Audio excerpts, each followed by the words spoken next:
So we'll start by setting our motivation.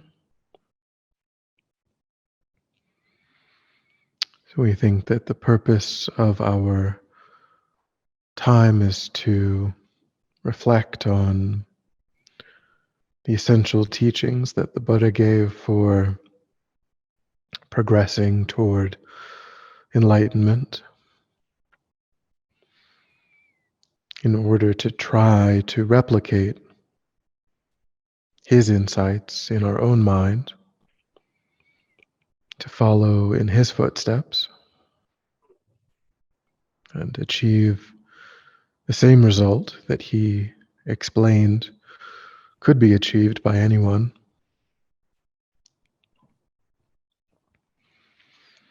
We think that the purpose of accomplishing that isn't just for our own benefit, but that the capacity of a fully enlightened being is something that we seek because we wish to be of perfect ultimate benefit to all kind mother sentient beings. We wish to repay the kindness that we have been shown in this and beginningless past lives by leading all sentient beings out of suffering and into peerless happiness. So we develop those minds of confidence in the teachings and the minds of bodhicitta, the wish to engage in that wisdom to be of benefit to others.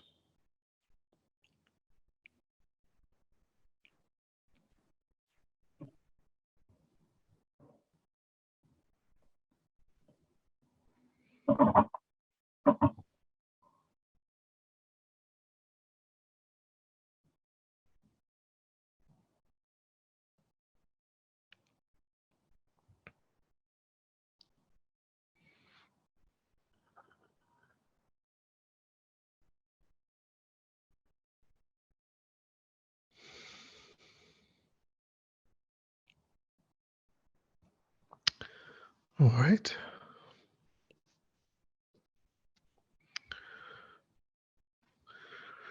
So with that motivation, we'll continue looking at the material.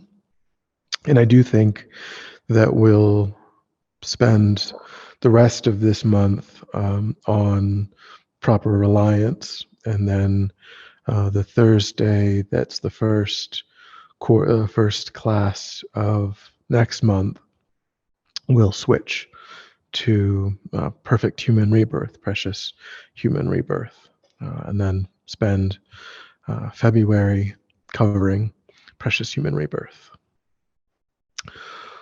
So I always ask if anyone had a question from prior material that they weren't able to ask, or something that's come up in their minds.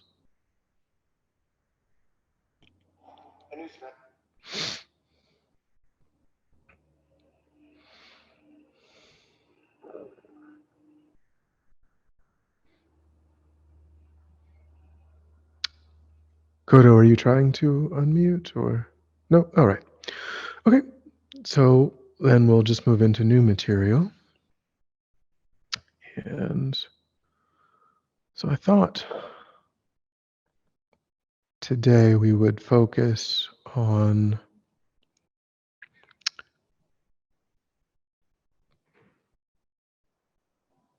the series and a couple of contemplations that are in Lamrim Year around the topic of concentrating on the kindness of the guru.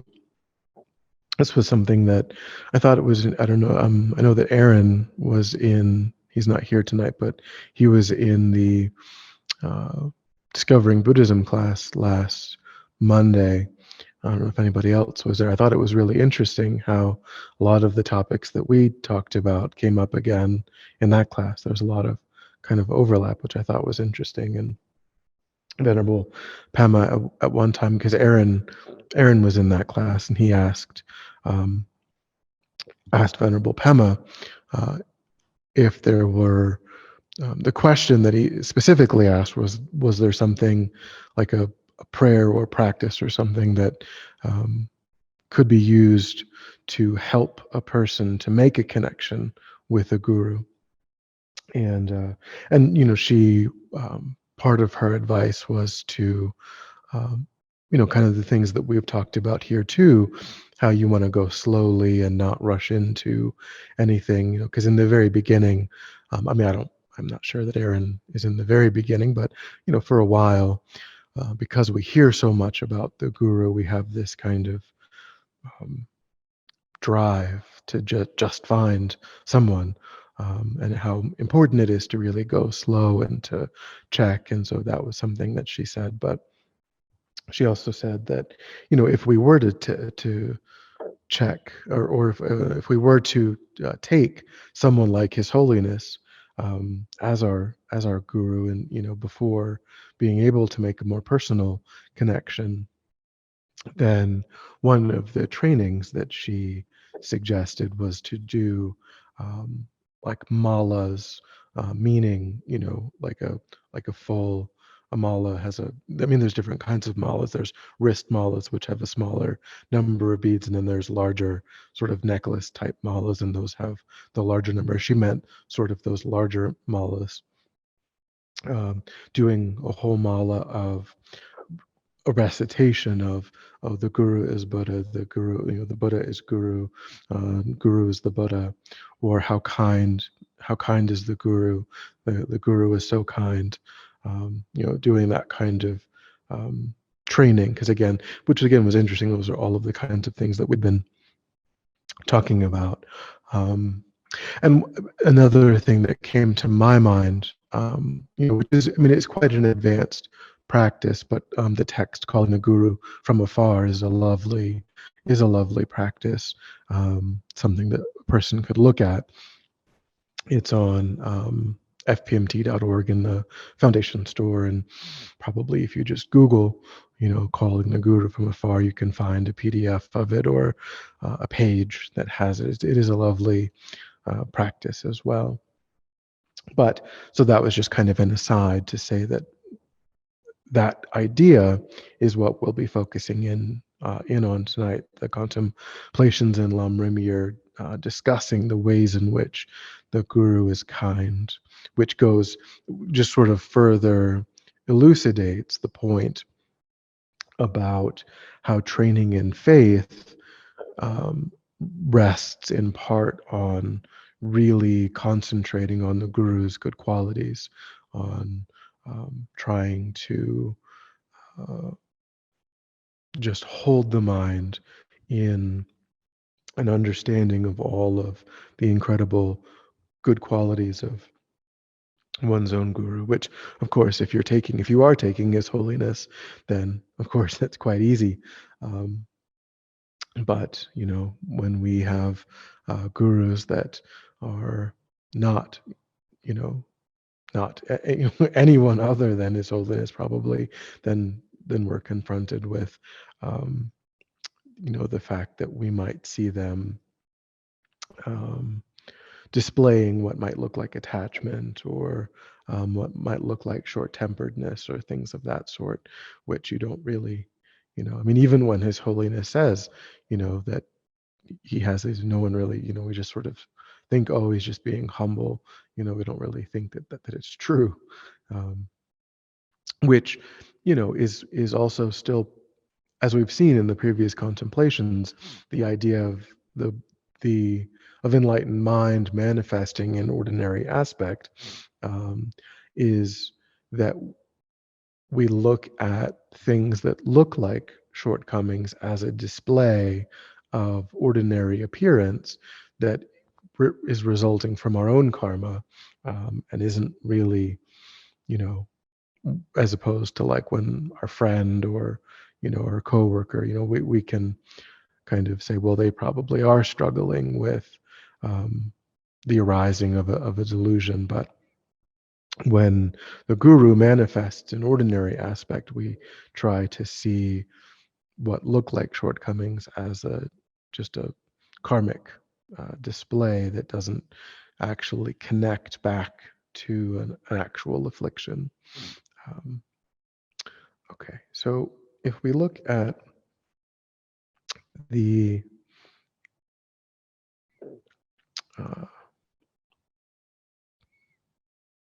day 47,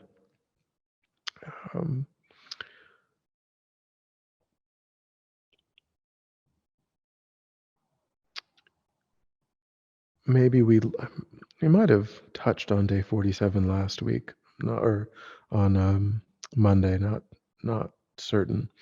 But it says all our gurus are just one being, the unified primordial savior, the primordial Dharmakaya. I think we did discuss that, where he says, Lama Zopa says that our present teacher appears in ordinary aspect as a manifestation of the absolute guru. And all of our gurus are the absolute guru, the Dharmakaya. And therefore, we've been guided for beginningless past lives, including this life, by the Dharmakaya mind.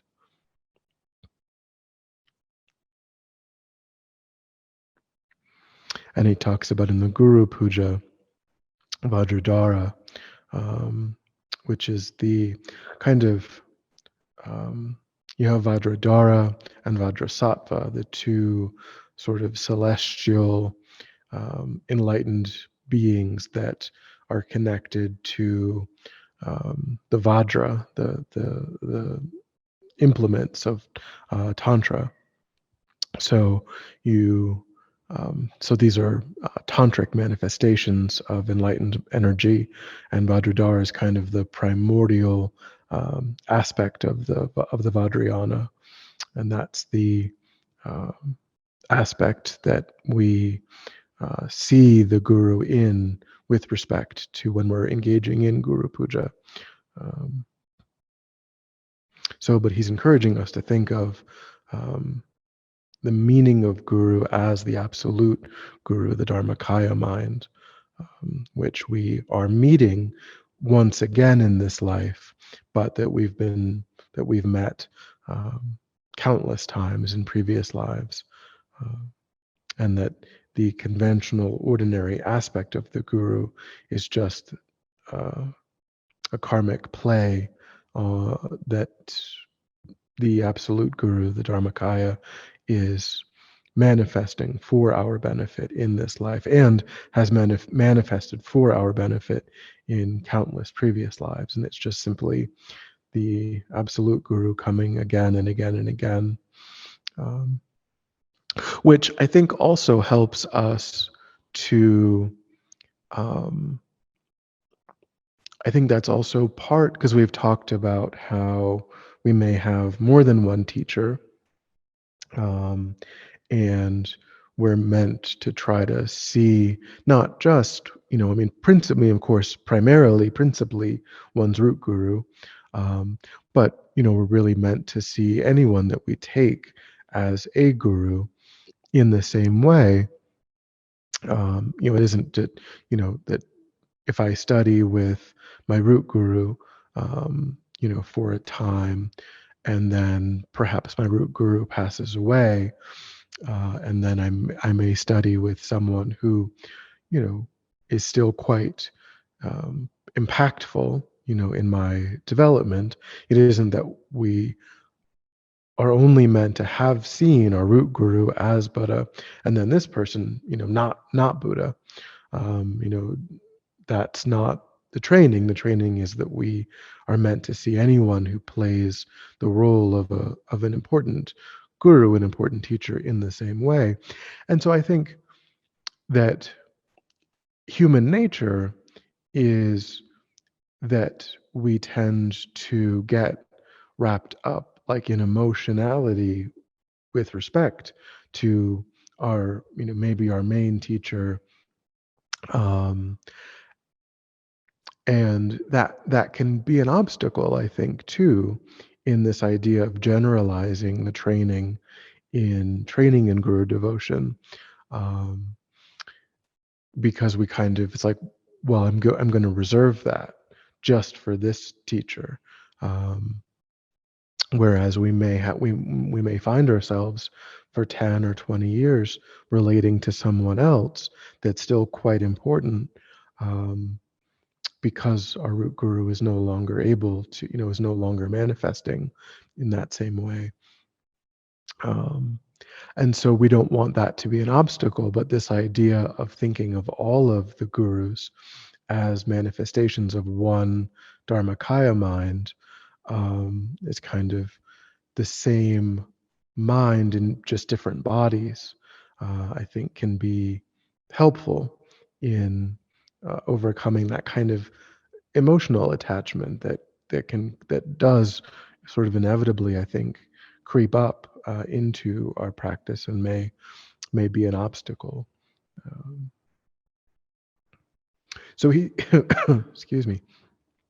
So Lama Zopa is saying that that is one way in which, um, that the guru is kinder than previous. And I think it could be that when he says they and the Buddhas, because of course we're meant to think of our guru as a Buddha.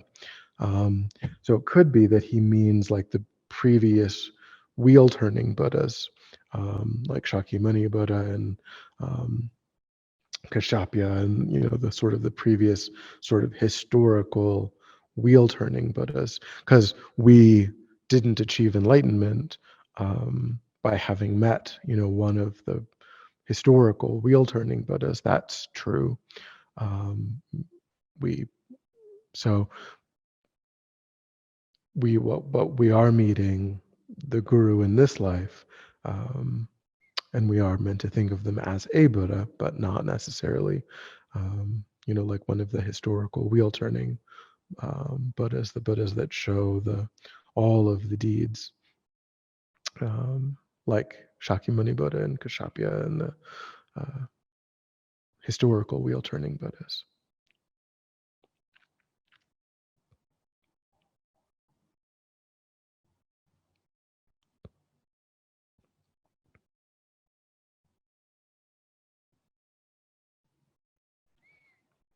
So then, of course, and when we think, that we haven't, that we didn't become enlightened due to Shakyamuni Buddha's appearance in the world, then, could be that we just, of course, I mean, the answer of why is that we didn't create the karma for that to happen at that time. We were probably manifesting in the lower realms, during that was only a 50, 60 year period of time, which is utterly insignificant in terms of cosmic timescales. And if you think about all of the wheel turning Buddhas, you're talking about just a few hundred years, but the lifetimes in the lower realms are measured in great eons. And so we simply didn't possess the karma to have that experience. Um, but again and again, the guru still is looking for us, with even in the lower realms and even in the different places where we have manifested, and they've been trying to help us to create the karma, which has led to this rebirth where all of the causes and conditions have come together for the most incredible, most rapid development of our mind. So he says, that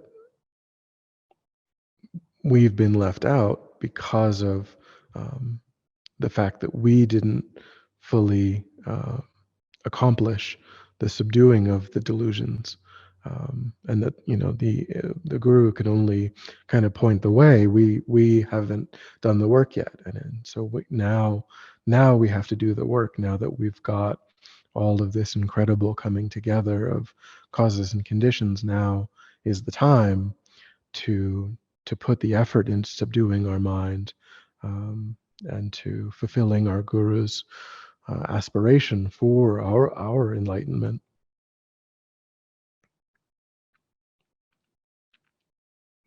Any thoughts or questions? Venerable, did I hear you say that the Buddha has been looking for you? Can you elucidate on that a bit? Well, the understanding is that when you make a heart connection with a guru, that connection from the guru side, is forever. The guru is making a commitment to you to bring you to enlightenment, and so they they are, and of course they aren't making that connection just with you, they're making it with all of their disciples. But if we think of the guru as the aspect of the Dharmakaya, then of course the Dharmakaya can manifest simultaneously in countless bodies. And so the Dharmakaya mind is doing everything, but making that connection is kind of what opens the door for our benefit. Um, so at that point, and from that point forward, I would say that definitely enlightened mind is is seeing our rebirths and is manifesting wherever we take rebirth and doing whatever is possible, in whether it's in the hell realm or the spirit realm, or whatever it might be, trying to shift the karma. And I think we can infer that because we've met the Dharma, and because we that we are certainly being guided, and that the guru is, like, looking for us even now in this lifetime, and that we um, and maybe has found us in various ways, because we don't know, we might not have met um, a person who's showing the aspect of a guru, like outwardly, but we may have met people that have shaped choices that we've made, and paths that we've taken, and that could certainly be the guru, manifesting in different ways, because maybe we just don't have the karma yet to engage in that kind of specific relationship. But could be that that's just a few years away, or what have you. Thank you.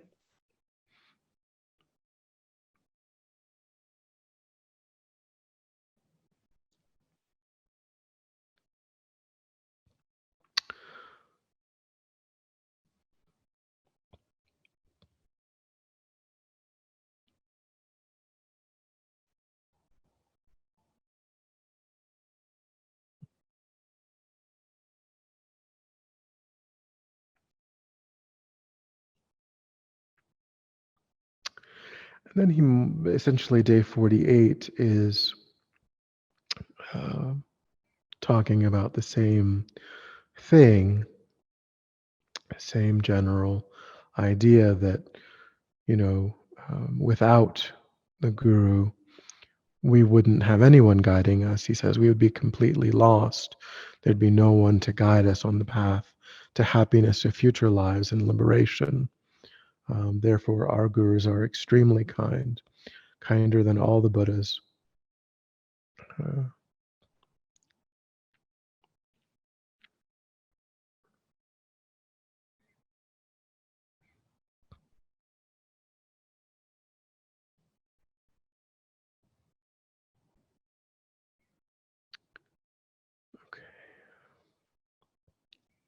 And then in day 50, you kind of find the uh, historical kind of analogy being used of in the historical teaching that you find in the Lamrim, it refers to seeing the Buddha as the doctor, and it's kind of there's a section in the beginning of the Lamrim about the attitudes that we should develop, the internal attitudes that we should develop that are really helpful in working with the material of the Lamrim, which is to cultivate the attitude that sees oneself as being like the patient, being, understanding that we are under the influence of anger and jealousy and ill will and, sometimes maliciousness. And,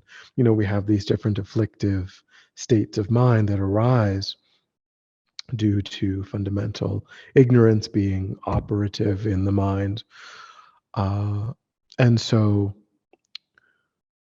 recognizing that that's like an illness, and then seeing the Buddha as like a doctor and seeing his teachings as like the medicine, because the Buddha, the doctor can prescribe medicine, just like, um, kind of using an analogy that we would find commonplace in society, which is that if you don't, maybe you have some symptoms of illness, like you've got a headache that won't go away, you have a weird pain that's just kind of there suddenly and it's not going away. And you can choose, you have the power to ignore that. You have the power to decide that, you don't want to look at that. You just want to pretend it's not happening. But that might not be the wise choice. If you go down that route, it really might be something quite serious, and it might just get worse and worse, and it could end in your death by choosing not to um, do anything about the symptoms that you're experiencing. So, if you do want to get better, you do have to recognize that something is wrong, that this is not a normal pain, and that you do need to actually seek help. Otherwise, you can't, there's no hope that you will improve.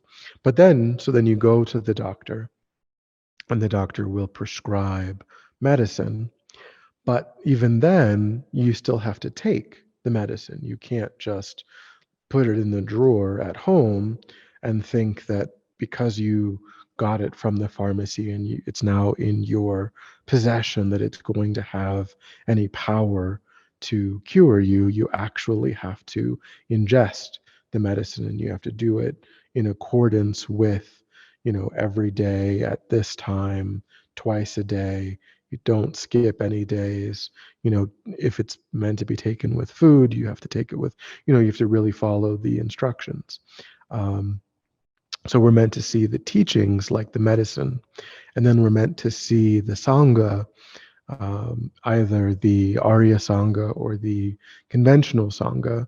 We're meant to see those as the helpers, like the nurses that can help us to put to take the medicine to because they themselves have taken the medicine, and they can, they exist in the world, and they can help us to um, to figure out how to navigate the path. So that's the historical analogy that you find in the Lamrim of how to get the most out of engaging with the Lamrim, is to cultivate these views of oneself as a patient, the Buddha as the doctor, the teachings as the supreme medicine, and then the Sangha as the nurses that can help us to take the medicine. And here in Lamrim Year, Lama Zopa is um, telling us that, it's in for us, more immediately, it's really the guru who is giving us that medicine. It, um, it's and he talks about how if we did have an actual illness, if we did, because we're afraid of just ordinary death, because we just have a natural fear of regular ordinary death, if the doctor, if the oncologist says, yeah, it is a malignant tumor, um, and it's quite serious, we would really be motivated to follow his advice or her advice. If they recommended a surgery or they recommended chemotherapy, we would take that very seriously, and we would kind of very devoutly follow that regimen in the hopes that all we do then is just postpone ordinary death. We just remain in this life a bit longer. And even for that, we are willing to be quite to because chemotherapy is not fun, and but people will do that even just for that benefit. But the guru is showing us the path to enlightenment. They're showing us not just how to remain in this ordinary kind of not so great experience for longer. They're showing us how to reach perfect, unsurpassed, peerless happiness and freedom from suffering. That's the medicine that they are giving us. They're giving us a cure for something that's so much more uh, pernicious and painful than just our own mortality, because the afflictions, they never cease under their own power. We lifetime after lifetime, regardless of which realm we are born into, if we don't uproot the afflictions in our mind, they will follow us into that lifetime, and they will continue to be operative in the mind. They have to be actively uprooted in order to cease. Uh, and it's that medicine that the guru is giving us.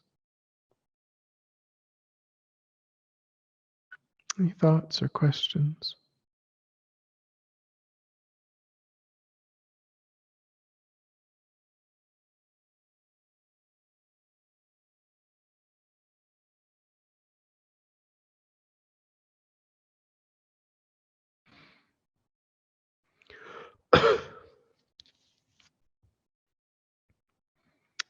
So that's the second, he says that's the second way that we can think of um, the guru as being kinder than the Buddha, than Shakyamuni Buddha, because of course the material, the actual teachings come from Shakyamuni Buddha, but we can't ask Shakyamuni Buddha any questions. We can't get any feedback from Shakyamuni Buddha. So we need not only to rely on the path that he set out, but we need to rely on someone, on a particular living person who has already perfected their mind, already traversed that path, and can show us the pitfalls, that are along that path. They can, when we ask a question about our own practice, they can, push us and show us the right direction to go in, and uh, actually explain the way of navigating that path in a living, way, which makes them even more precious than just having the material itself. We actually know how to navigate that material in a interactive way.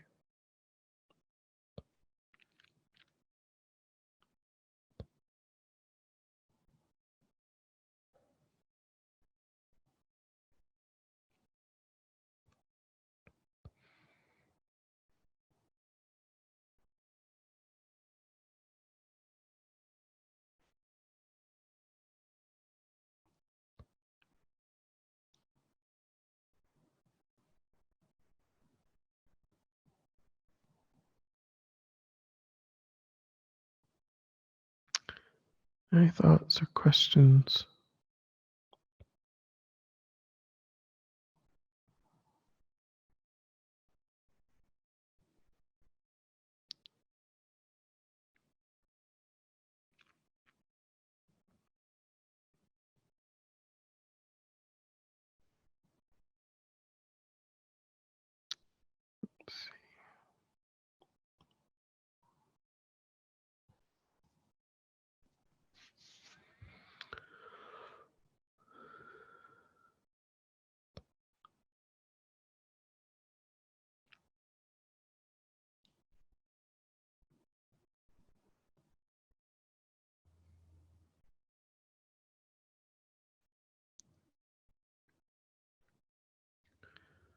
So we've talked. So then, day 51.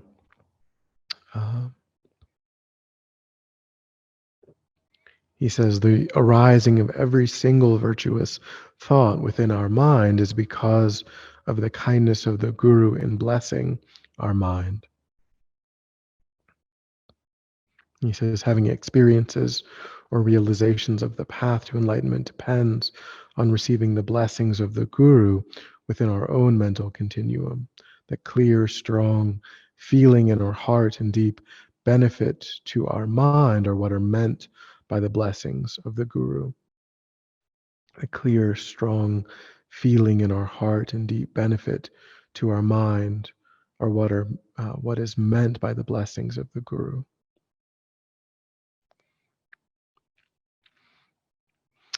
So here again, I think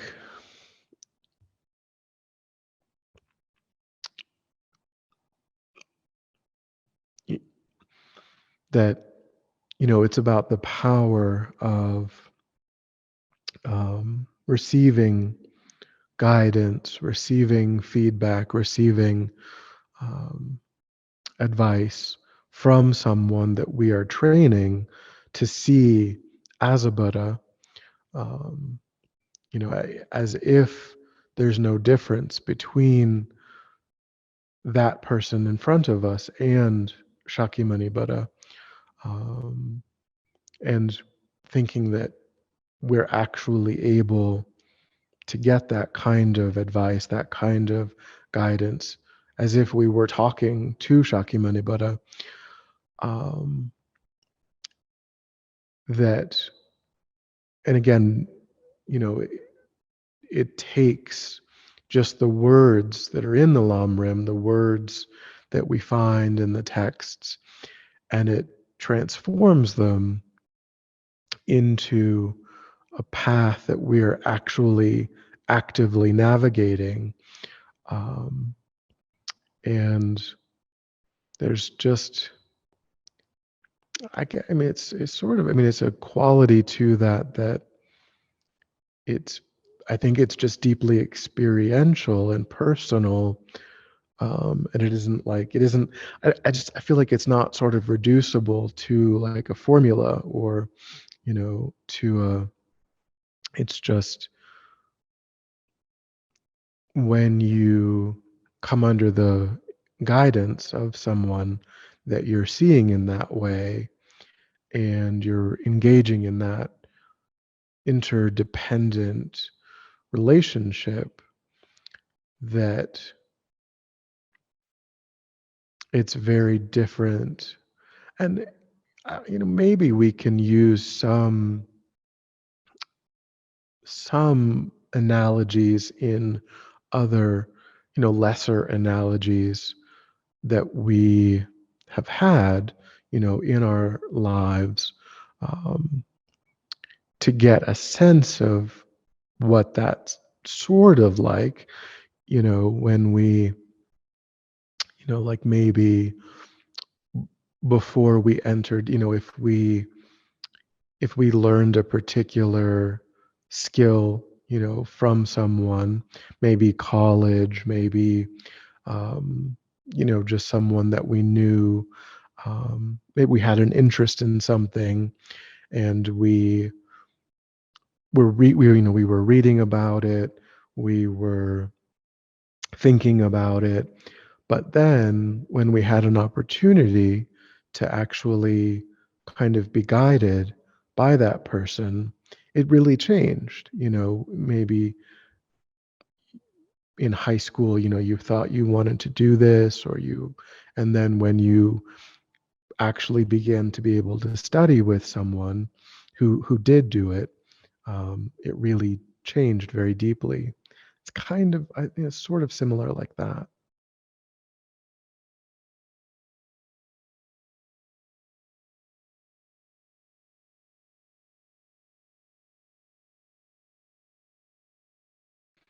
I think it's still quite different. I think it's still quite unique, but this particular, of course, there's nothing else that's like this.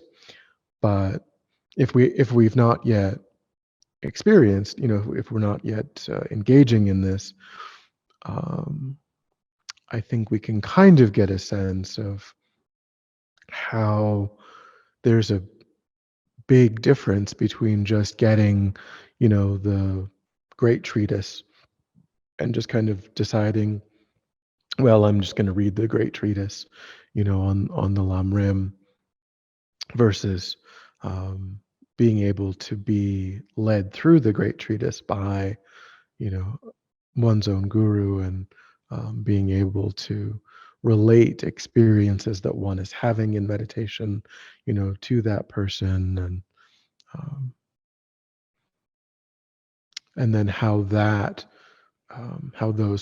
how that second way of doing it is really what unlocks the ability to have genuine realizations um, of the Lamrim, and then of course also Vajrayana and so on. Venerable, it occurs to me that the experiential side of it is so telling, I think, in our lives, especially if we step back and take the time to remember what we what our behaviors, or what our I guess our behaviors were, say, 5 years ago or 10 years ago, or before we um, introduced ourselves or were introduced to the Dharma, and then see what we are, what our behaviors are like, or what our moods are like, what our emotions are like currently. And for me personally, it's very obvious that it is because, and really only because, I believe, of the Dharma of my guru. And it's kind of astonishing sometimes to see how far you've come. Sometimes overnight, if you've had some kind of a moment in your mind, and you recognize or realize something about yourself. Anyway, yeah, I think you're right. The experience is kind of the ultimate. Yeah.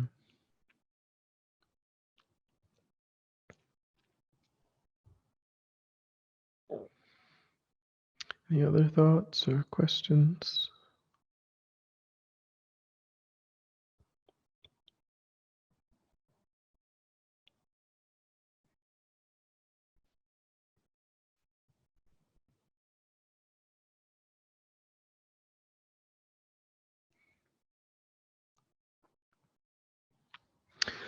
So day 52 is kind of an interesting, this will be the last uh, contemplation for today. It introduces kind of an interesting uh, topic or idea. It says, by fulfilling our temporal needs, our guru can inspire us to transform our mind. And this is kind of, in a way, getting out uh, part of what are called the four means of gathering disciples. Because here Lama Zopa is talking about how um, our guru might give us gifts, So this is something, and like I said, it's part of the four means of gathering disciples. So it's actually a training that like monastic teachers and so on are exposed to, in the monasteries and things where, and you find this, it's not that uncommon. You find, um, I mean, being around teachers and things, I remember, and it isn't just necessarily, um, it isn't necessarily just in the context of like um, guru teacher disciple relationships. It isn't necessarily that specifically only, but also you find that people who are kind of known as teachers will display this kind of uh, behavior of giving gifts to just as just kind of a thing that they just kind of do, and that doesn't mean, you know uh, that doesn't mean, so it could, of course it could be one's own, it could be in the context, and partially it is in the context of the specific guru disciple relationship that we might have, but also like I remember, you know like just teachers who visited um, centers that I've been at, maybe because I was a monastic, they would bring, they would like come with gifts. They would, I have like two bags. Geshe Gelik gave me a bag when he visited. Geshe Sherab gave me a bag when he visited. Um, my own teacher um, gave out like, um, different things, incense and different things, um, and so it isn't, they're just kind of showing generosity, and what he says is, and the reason that they are doing that is because we, he says, um, we like material things more than dharma, as ordinary, as kind of like people who are just sort of dabbling. This is kind of a way that the teachers might try to hook us, is by showing their generosity, by showing, of course, you know I remember one, I heard a teaching that a layperson gave, that he had heard, that this is kind of something that they might do in the beginning, but and it's actually a good sign if they stop doing this. Like if we've had a teacher for a while, and they sometimes when they met us, um, they would have some little trinket, or they would have, and then maybe after a year or so on, like they stop greeting us that way. We're supposed to actually think of that as a good sign, because this this is kind of a surface level thing that they're doing, and now if they stop doing it, it's because they recognize that they've already hooked us, that they don't need to like to to make us happy in that way, that they're, the happiness that they're now giving us is the happiness of the dharma, the happiness of, real, and so they've kind of given up um, that kind of surface level way of doing things, but yeah,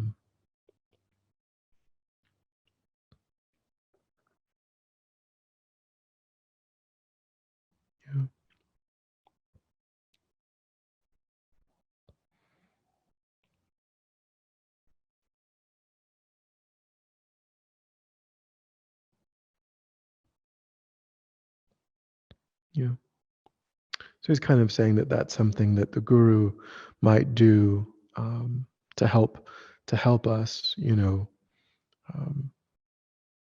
to kind of show the guru's good qualities, to help us to become interested in what the guru has to say, because we kind of think positively at that time.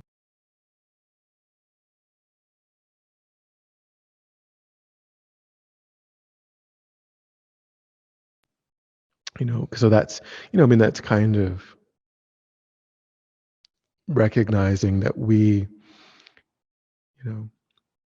that we're kind of easily swayed in a way that, if our guru brings coffee and donuts and, then we kind of we're kind of intrigued and we'll kind of listen more attentively. But again, we should take it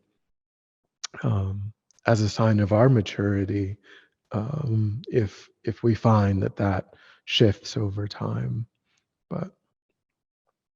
And this can also be something that we can do to help students too. Not that not to help them, not to gather disciples to ourselves, but to help create conducive conditions for them to attend teachings by having tea and having um, you know do, doing nice things for people that are showing an interest in teachings and helping them, because you find, if you look at reviews of dharma centers and things, people point out like, oh, they have food sometimes, and like that kind of actually makes it into, so this kind of something that we can think about too, not in terms of wanting to gather disciples, because we're a teacher, but wanting to help create conditions for people to attend dharma teachings. We can think about giving away things and helping people to have a good experience when they are attending teachings.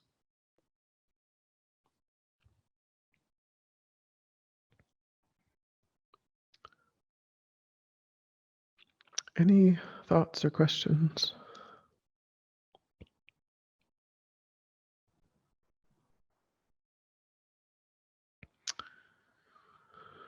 All right, I think that's enough for today. So we'll just we'll dedicate then. So we think back to our positive motivation and think that by having listened and having participated, we've actualized that motivation, and the positive energy that we've created is something that will ripen in beneficial ways, and try to strongly visualize it ripening for the benefit of countless sentient beings in really vast and profound ways, creating the causes and conditions for all sentient beings to perfect their minds and achieve enlightenment. So just try to visualize it ripening in incredibly vast and profound ways like that.